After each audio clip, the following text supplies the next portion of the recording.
And we are joined now by Chris Benoit's father, Mike, and Dr. Julian Bales from the Sports Legacy Institute. And thank you both for coming in. Mr. Benoit, I know that you have said this quest began for you because the darkness is simply so deep.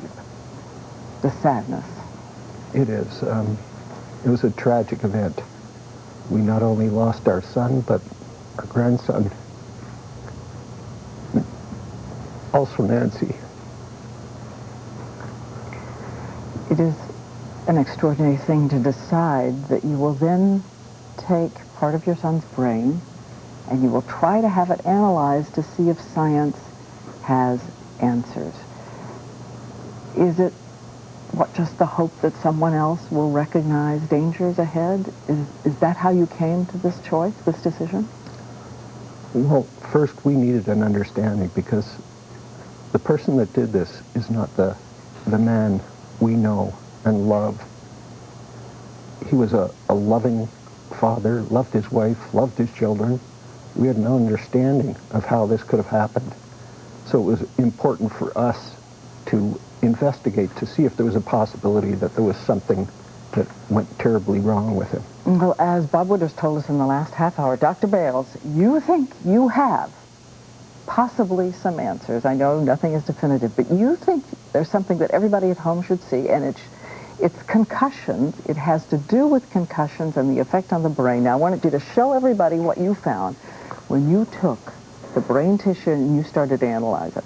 Good morning, I will. We were very fortunate to have the work of Benoit, Chris Nowinski really lead to this request.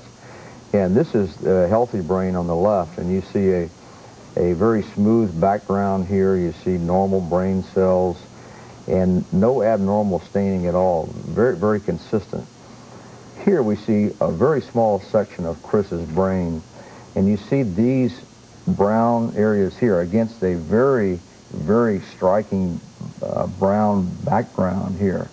And all of this area is staining for damaged brain cells. These are dead brain cells in their connection. And how much of this did you find?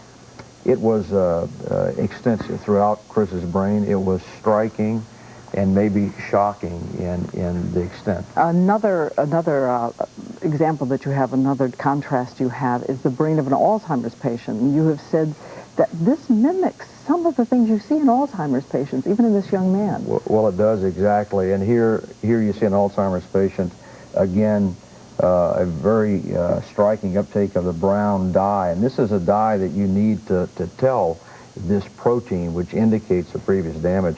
On the left, again, Chris's brain showing these ghosts of old neurons and their connections that you see here and here.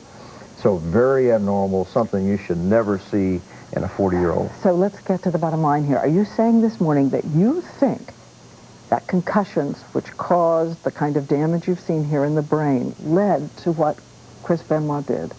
Well, we don't know for sure, certainly, but we think we have great anatomical damage here from previous trauma. We think that's the leading cause. And whether it had a psychiatric or a behavioral expression, we certainly think that's most likely. But I have to ask you both about the steroids, because we did read in the toxicology report that there was evidence of steroid use. Why would this be the contributing factor and not that? We know about steroid rage. Well, we think that these changes are not due to steroids. That has never really been studied, but it's never been in the medical literature or any research that showed that steroids does this to the brain. In fact, these were discovered in the 1920s before steroids were even invented.